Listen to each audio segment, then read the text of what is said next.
गंभीर हालत में रेफर मरीज को परिजनों का आरोप, दिया खाली ऑक्सीजन सिलेंडर, रास्ते में मौत। परिजनों ने जमकर किया विरोध प्रदर्शन। अस्पताल चौराहे एवं डायमंड चौराहे नेशनल हाईवे 39 पर लगा घंटों जाम। जांच समिति हुई गठित, सिलेंडर को किया गया जब्त, अंततः खुल सका जाम। हम आपको बता दें कि 2 मार्च 2023 की शाम शुभम यादव, पिता अरविंद यादव, उम्र 18 वर्ष, निवासी मोहन निवास चौराहा, पन्ना के द्वारा विषैला पदार्थ का सेवन कर लिया गया था, जिसे गंभीर हालत में जिला चिकित्सालय में भर्ती कराया गया, जहां से प्राथमिक उपचार के बाद रीवा मेडिकल कॉलेज रेफर कर दिया गया। परिजनों का आरोप है कि जो ऑक्सीजन सिलेंडर दिया गया उसमें नाम मात्र को ऑक्सीजन थी, जो पन्ना से 10 किलोमीटर चलते ही खत्म हो गई थी, जिसमें शुभम यादव की मौत हो गई। इस घटनाक्रम के बाद मृतक के परिजनों ने जिला चिकित्सालय पन्ना में जमकर हंगामा किया और अस्पताल चौराहे एवं डायमंड चौराहे पर घंटों जाम लगाया, नारेबाजी की एवं ड्यूटी डॉक्टर को सस्पेंड करने की मांग की।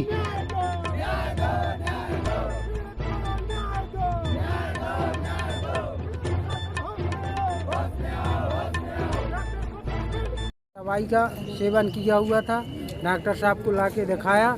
उसके बाद डॉक्टर साहब ने दवाई देखी, इसके बाद बोले इसको रेफर करना पड़ेगा सतना या रीवा, कहीं भी ले जाओ। तो मैंने कहा जी सर जैसे बने, तो उन्होंने कहा ऑक्सीजन से सतना रीवा आराम से पहुंच जाएगा।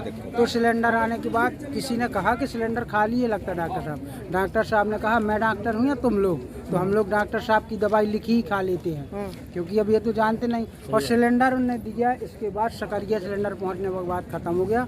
तो उसके बाद 1 से 1 मिनट लगा होगा, भाई ने हिचकी ली, सिलेंडर ख़त्म हो चुका था, भाई भी वहीं ख़त्म हो गया।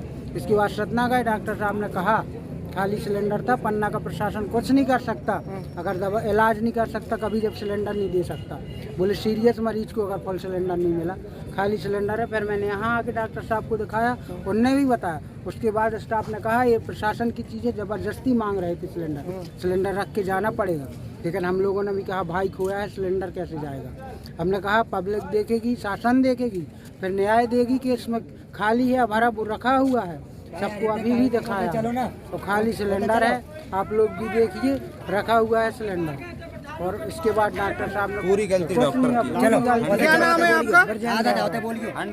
जाम के चलते नेशनल हाईवे 39 से पूर्णतः आवागमन रहा बाधित। पन्ना कलेक्टर द्वारा जांच समिति गठित की गई, जिसका मुखिया जिला पंचायत सीओ को बनाया गया। ऑक्सीजन सिलेंडर को जब्त कर इसके उपरांत ही खुल सका जाम। कारण से चक्का जाम किया गया। ये हमारे समाज का एक लड़का कल किसी कारणवश अस्पताल में भर्ती हुआ और उसको सही ट्रीटमेंट ना मिलकर इन्होंने 2 से 5 मिनट के अंदर उसको रेफर रीवा कर दिया। और जो ऑक्सीजन सिलेंडर में गैस होनी चाहिए थी, वो ऑक्सीजन ना होने के कारण रास्ते में ही उसकी मृत्यु हो गई। घटना क्या थी वो तो बात का विषय है, लेकिन अगर सिलेंडर में गैस बाकी ख़त्म होगी तो एक चिंतनीय विषय है। तो उसी उपलक्ष्य में आज उसी तात्पर्य में ये चक्का जाम हम लोगों ने किया था, जिसमें कलेक्टर साहब से एसपी साहब से बात होने के बाद, आश्वासन मिलने के बाद हम लोग ने ये चक्का जाम ख़त्म कर दिया है और हम लोग को प्रशासन में पूरा भरोसा है कि हम लोग को न्याय मिलेगा। जिला यादव निवासी मोहनराज निवास, उम्र 18 साल की मृत्यु कल सल्फास पॉइजनिंग के खाने के कारण हुई थी। चूँकि उसको प्राथमिक उपचार के उपरांत रीवा के लिए रेफ़र किया गया था, रास्ते में उसकी मृत्यु हो गई। चूँकि परिजनों का आरोप था कि यहाँ पे उनका समुचित इलाज नहीं हुआ और जो सिलेंडर भेजा गया था वो रास्ते में खाली हो गया, इसके कारण मृत्यु हुई है। इसी के आक्रोश में इनके द्वारा यहाँ मौके पे डायमंड चौराहे पे चक्का जाम की गई थी। अभी चूँकि कलेक्टर महोदय द्वारा जिला पंचायत सीओ पन्ना महोदय के अध्यक्षता में जांच दल गठित की गई है, उसी के परिपालन में उपयोग में किए गए सिलेंडर को जब्त की गई है और लोगों को समझाइश देने के उपरांत चक्का जाम खोल दिया गया है। कितने घंटों का चक्का? एग्जैक्ट टाइम तो नहीं बता पाऊंगा, लेकिन चूंकि ये मामला सवेरे से शुरुआत में हॉस्पिटल चौराहा में हुआ, उसके उपरांत यहाँ पे आ गए हैं। अब हम उनके परिजनों को पीएम उपरांत उनकी बॉडी सुपुर्द कर रहे हैं। हाँ, सिलेंडर को जब्त किए गए हैं और जांच दल द्वारा जो भी वो होगी उसके अनुसार कार्रवाई की जाएगी।